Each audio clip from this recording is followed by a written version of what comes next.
faut comprendre. Aujourd'hui, nous sommes exactement dans le sens inverse. C'est-à-dire que nous avons des gens qui viennent de cultures différentes, de civilisations différentes, avec une ignorance énorme de part et d'autre d'ailleurs, de part et d'autre, et qui ne réagissent plus qu'en réflexe identitaire.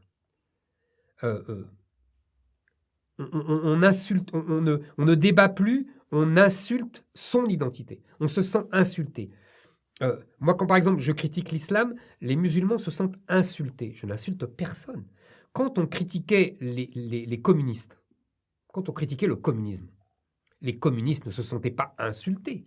Ils étaient furieux contre celui qui critiquait le communisme, mais ils ne se sentaient pas insultés.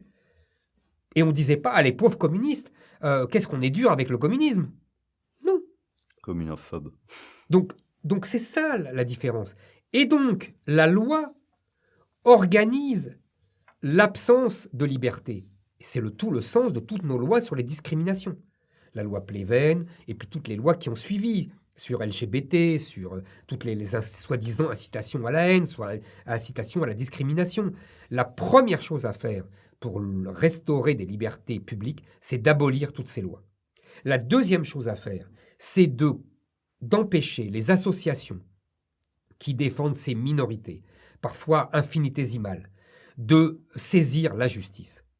Ils n'ont pas un intérêt à agir, contrairement à... Vous savez, ça n'existait pas avant la loi Pleven de 72.